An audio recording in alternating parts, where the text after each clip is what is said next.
Europe 1. Le journal de 8 heures présenté par Christophe Lamar. Bonjour Christophe. Bonjour Jacques, bonjour à tous. La famille, les proches et personne d'autre. Les obsèques de Quentin de Ranc auront lieu cet après-midi. Messe célébrée en l'église Saint-Just dans le quartier du Vieux-Lyon. Bonjour Jean-Luc Boujon. Bonjour Christophe, bonjour à tous. Correspondant d'Europe 1 en direct de Lyon, la cérémonie se déroulera dans la plus stricte intimité. Curieux et journalistes sont priés de rester à l'écart.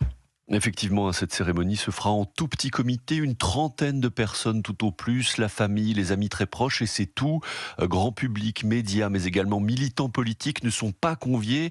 Il pourrait même y avoir un dispositif de sécurité à proximité de l'église.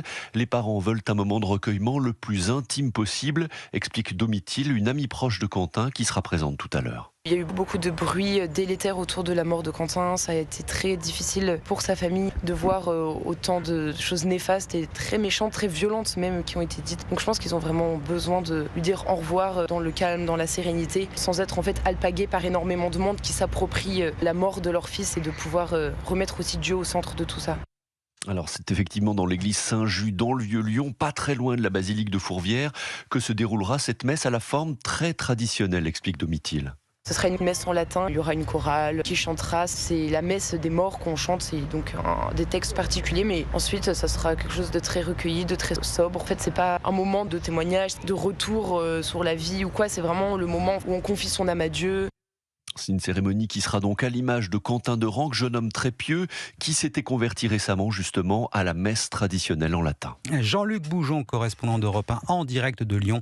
La famille qui dit sa réprobation après les écarts constatés en marge de l'hommage à Quentin samedi dernier.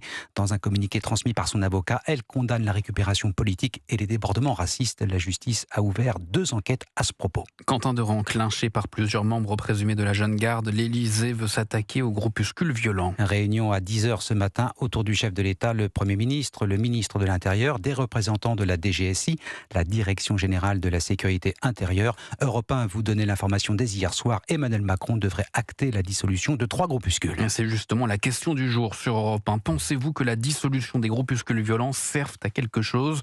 Votez maintenant sur l'application et le site europe1.fr. Jean-Luc Mélenchon, lui, assume ses liens avec la Jeune Garde et Raphaël Arnaud. Jean-Luc Mélenchon, dans son exercice préféré, l'inversion accusatoire. Conférence de presse dans le 10e arrondissement de Paris hier soir devant un parterre de journalistes acquis à la cause parce que triés sur le volet. Pas de responsabilité politique, encore moins de responsabilité morale. Jean-Luc Mélenchon assume.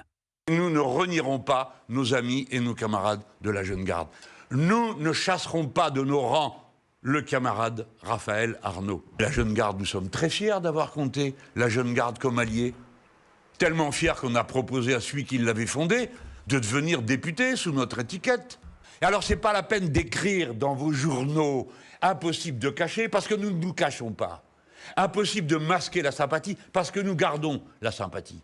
La Jeune Garde est une organisation qui nous a appris beaucoup de choses sur la manière de maintenir avec sang-froid la discipline dans notre service d'ordre pour assurer la tranquillité de nos réunions.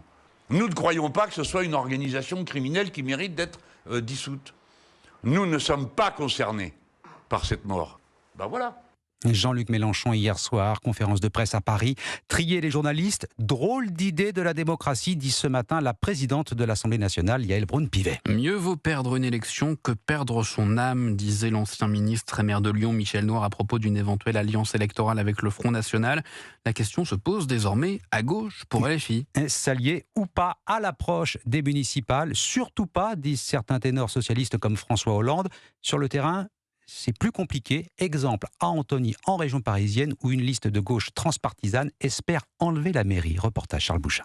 Geneviève habite Antony depuis 22 ans. Cette électrice de gauche a reçu la liste transpartisane de son bord politique, mais pour l'instant... J'attends un peu qu'à gauche, ça se précise, mais sans alliance avec LFI. Une présence de la France insoumise dans cette liste de gauche rédhibitoire pour celle qui avait pourtant voté Jean-Luc Mélenchon à la présidentielle. Plus les LFI sous cette forme actuelle, pas avec le leader qu'est Jean-Luc Mélenchon, c'est même plus un leader, c'est même plus un parti, c'est une secte. Pas avec la violence avec laquelle ils traitent leurs propres adhérents, ça n'est plus un parti fréquentable pour moi. mois. Un parti dangereux, ajoute Isabelle, touchée par la mort de Quentin.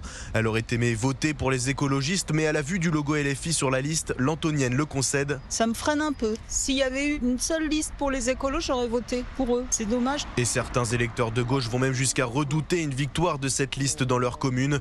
Florent, 65 ans. Personnellement, oui, elle m'inquiéterait celle-ci. Je ne pense pas qu'ils proposeront une solution. Ils font de la politique idéologique, basique, mitraillette fiscale, et puis voilà. Pour le moment, en l'absence d'un choix à gauche, les électeurs voteront blanc aux élections municipales, à moins que la France Insoumise ne se retire de la liste. Un reportage Charles Bouchin. Les municipales à Marseille, enquête Opinionway pour Europe 1, CNews et le JDD. En cas de quadrangulaire, le candidat de la liste d'Union Rassemblement National UDR, Franck Alizio, l'emporterait d'1 point au second tour, 37% contre 36% pour le socialiste Benoît Payan. Il y a 4 ans, jour pour jour, la Russie attaquait l'Ukraine. Et depuis, le conflit a fait 1 200 000 morts et blessés côté russe, 600 000 côté ukrainien. Estimation du très sérieux centre d'études stratégiques américain CSIS.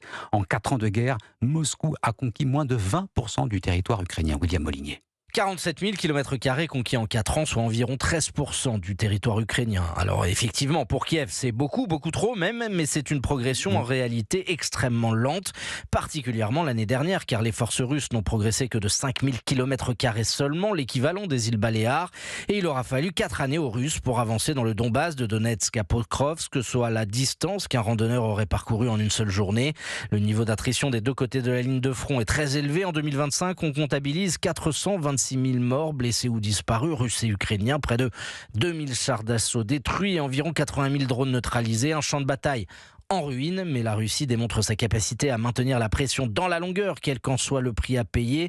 En janvier, elle n'a conquis que 245 km², un bilan mensuel en baisse pour le 3e mois consécutif. Ce qui compte pour le Kremlin, c'est d'avancer kilomètre après kilomètre et contraindre l'Ukraine à un accord de paix dans lequel elle abandonnerait les territoires conquis par les Russes. William Molinier.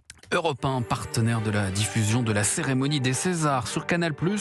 À 2 jours de l'événement, 4000 comédiens dénoncent le pillage de leur travail par l'intelligence artificielle. Les signataires de la tribune, parmi lesquels Gérard Jugnot, Franck Dubosc et Léa Drucker, demandent un cadre juridique pour protéger les artistes. Caroline Baudry. Cette vidéo qui cartonne sur les réseaux sociaux est ultra réaliste. Brad Pitt s'y bat contre Tom Cruise. Les visages des deux acteurs sont reproduits à la perfection, leurs voix aussi.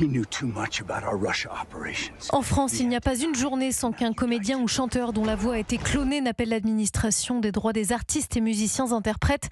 Elisabeth Lehotte en est la directrice générale. Par exemple, Françoise Cadol, qui est la voix française d'Angelina Jolie, se fait régulièrement voler sa voix pour des vidéos postées sur les réseaux. Elle a été obligée d'agir en justice pour obtenir le retrait de ces vidéos qui sont des contrefaçons. Elle appelle via cette tribune à la création d'un cadre juridique, reconnaître d'abord le pillage de l'œuvre existante des artistes pour entraîner les robots et réparer ce préjudice. Ça doit faire l'objet d'une transaction financière.